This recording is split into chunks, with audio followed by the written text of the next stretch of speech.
that, of course, we wanna talk about would be the mobile vendor, portion of that, and just to clarify that, this specifically is only talking about,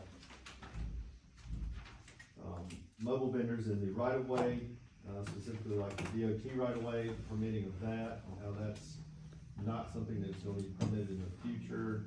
I think we had paused permits on that sometime back, several months.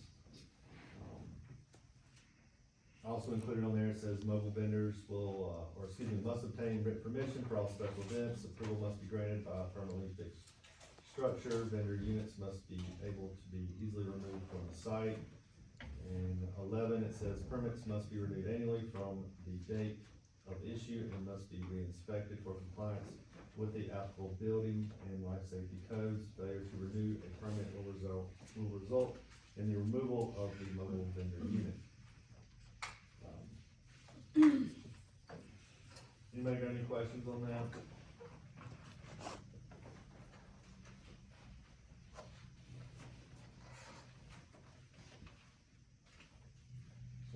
One thing that I, going back to being able to take care of what you got. When it comes to us sort of policing the whole, each vendor shall be allowed, or one vendor shall be allowed for each 200 feet of street frontage. I mean, I'm not gonna go walk around with a measuring tape. And I'm not gonna ask anybody to do that. I think it's just, that's gonna be sort of a general rule, but if it's specified and we do have people out there walking off, exact footages and stuff, I just want everybody to know, just like staffing concessions, we have to have somebody come in after hours to police these things and manage them. And on that note, we've got a food truck committee that we're working with, or that we're working on internally. That's gonna be heavily supported by the fire department, because if you look at any sort of food truck, program that's out there in other municipalities, it'll usually direct you towards the fire department's webpage or some place in there. We've got a lot of ideas of ways that we wanna make that easier, not only on the vendors, but on the town, and make it fair for the people that have brought their, brick and mortar type businesses to this town. There's a lot of considerations to make with that, and one of the big ones that I just tend to fall back on a lot is how are we going to set this up so that we can properly manage it? Who's gonna be coming in after work? Are police department gonna do it? I know that's not what y'all wake up in These the morning guys are thinking having a about. union meeting here tonight, so I'm not, go out there and bust Trying to figure out who messed up. But no, we're gonna have to have help, and, it's probably gonna be an all hands on deck type situation, and, we're gonna work through that, but that is a long ways out. We're gonna, anyway, I'm moving off the food truck thing, it's a good on the rabbit hole. Yeah, you can go down there. When are you looking to have, are you looking to have this approved at the next meeting, or What is it? Okay, the schedule for the this one after? is, Should have included that. let me see. On April 14th, the first reading of these amendments will happen. And then on, May 9th, there is a public hearing, a standalone public hearing, for these amendments. And then on, June 9th, there is the second reading of the ordinance for the amendments. So it's been spread out to 3 months, so that if anybody wants to talk about it or, get deeper into it, that we have time.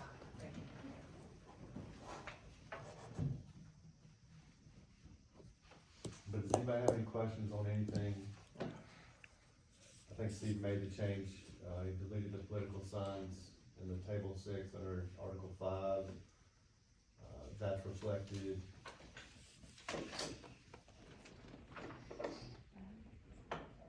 Does anybody got anything, any questions, any concerns?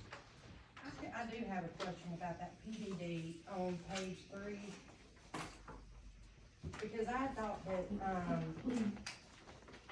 several years back, we had to take PDD out unless they were specifically, it was already, purchased and had a specific plan. Say that one more time for me, I'm sorry. I'm gonna try. So, plan development. Yep. For example, there were several properties that Clover had that had PDD zoning. And the state did something to where we had to take all that off the table and it had to be zoned a specific way. If there was not a plan of action already on the table. So, for example, American Thread and Clover Mill, before it was tore down, were considered to be PDD properties. So it had an ownership, there's, like we all know, with American Thread, no plan. So, Same thing with Arbor's Chest, or the Arbors, that was the same thing, up there across from Angie's home. Okay. but if All he, of that was PDD too, which is how he had us got to get. well, I mean, were you on them? It was, And we had to, I think it was on the PDD, cause we only have the update, I mean, that's the 24, there's only 2, the Arbors is over, I mean, it's done now.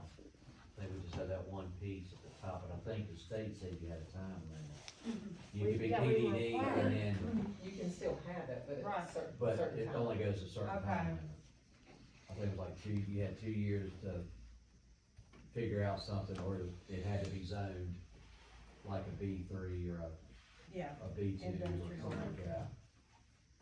okay, that's That all. was what y'all were talking about that a couple years back, is you could keep a PDD and get the tax break off of it, right? It had to Right.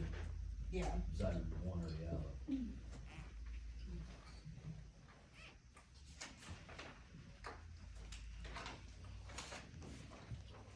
Anything else?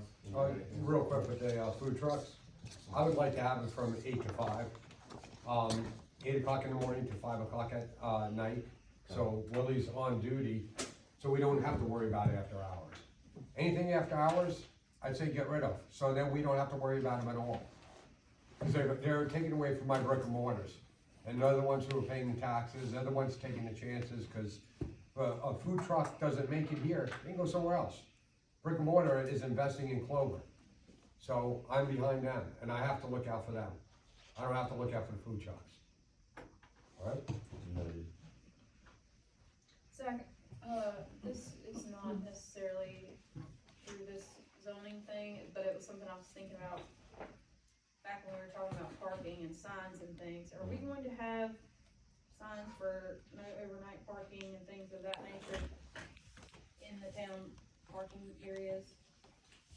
I mean, if they're publicly, I mean, if they're town owned, I'm talking like overnight yeah, town owned overnight parking. I mean, if they're town owned, then if they're not Not a having- designated, you know, town vehicle, then, I'm not sure why they would be there. But if you're talking about, I'm just saying if somebody And- had a little sippy too much and let their car parked overnight, are we just gonna let those chill, or are we gonna have these fellas back there go and write tickets and haul them at the expense of the person who owns it? That's the way a lot of If- downtown areas are doing. I'm yeah, I just mean, saying. once we get, you know, it's gonna be at that level one day, you know what I mean? And to be prepared for it and have something in place already. We can, I mean, that's something, I don't know if that's in here, I doubt it is, but Yeah. that may be something that we need to, everybody wants to talk to Steve about that. Well, I just know, like, when I had my salon, like, apples to oranges here, it was in downtown Gastonia, and it was a ghost town at the time, but we still had parking, like, each building had 1 or 2 parking spots. Like, I didn't own my building, I leased it, but the owner of my building had parking spots for us, and parking spots for this building, and parking spots for that. But anything else, it was public parking anytime except for after a certain amount of time. Now they've got that monstrosity of a apartment building back there, and that really ate up a lot of the downtown parking, because the residents had to have somewhere to live, they had to add on to that parking garage back there behind Webb and all that. So it was just a little something nuanced I was thinking about as far as, since that parking back there is kind of limited. Cause if someone comes in the next day and they need to park, but there's stuff taken up by people who just left their car overnight. All right, understood. Okay. Put that on the list with all the other things that we want to I'm sorry. talk to Steve about. No, I mean, that's what we do. Anything else on these VLDO minutes? Moving on. Legislative budget.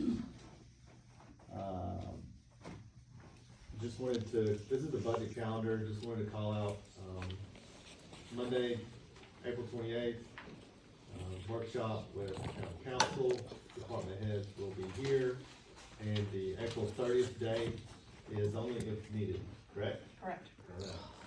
And Phillips was kind enough to bring this, budget description.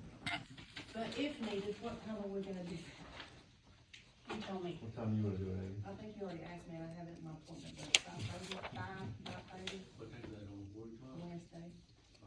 Do y'all anticipate needing that? No, I just wanna be prepared. Just in case. What time, Is that 5:30? 5:30?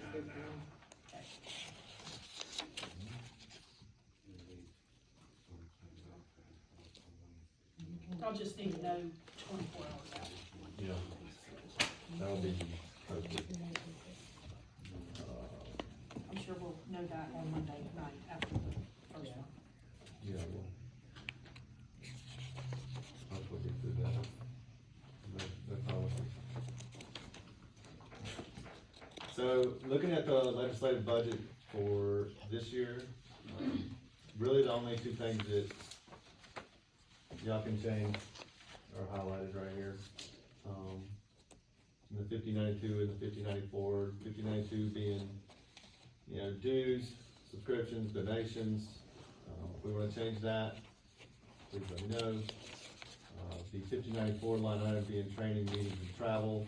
If there are things that you wanna change that, if it's us doing retreats, that would be, you know, having one, with you guys would probably be extremely helpful to me. Especially during budget season.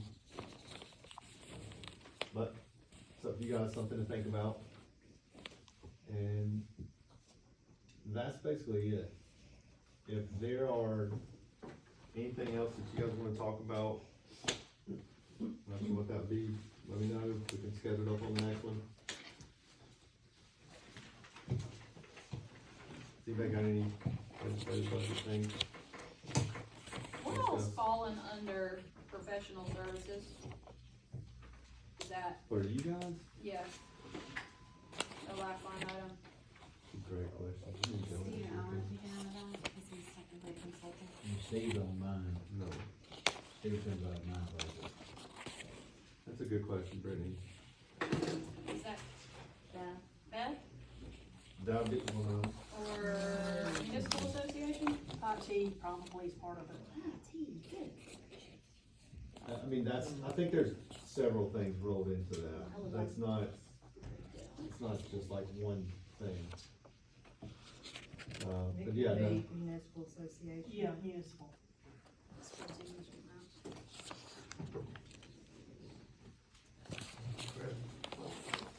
wait, hey, don't take it away. Yeah, you'll go on training. I actually did attend a, Joanna and I went down to Columbia and attended a, budget training, day-long little, event. It was very helpful. Probably could have done 2 or 3 more days of it. But yeah, they do offer a lot. I mean, Steve comes from there. I mean, if I ever needed something, if y'all ever needed something, if we ever had any problems,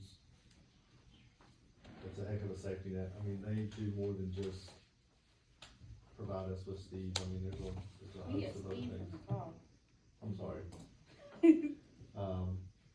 But, I mean, what else do they provide? The Schmidt stuff, I don't know, I could check. There's Yeah, a lot of support there if you need it, tons of it, on a lot of different levels. yeah. And I really didn't have any idea how much training they actually offered, but it's a lot. You've got some coming up. I did. Jen's gonna have a budget book, just to find out exactly what she's doing.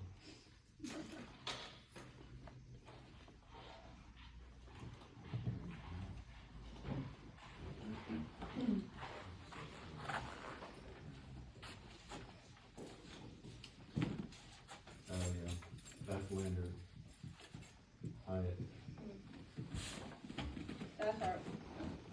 Oh, yeah, I guess that does make sense. Yeah. Yep. Cause what are we, that's 3,000 a month now, right? 35 now. I thought it went from 2 to 3. I can check, I think that it went from 3 to 35, I'm almost positive. It was like the first memo I ever wrote. Yeah. I'm only here, I'm only remembering 3,000. Oh, well. I think it went up. I know Oh, it went up, it's definitely gone up both times, both years. I'll go back through the thing one time. Alright, any other questions, anybody got anything else good for the group? Move to adjourn. Second. I think you fairly got me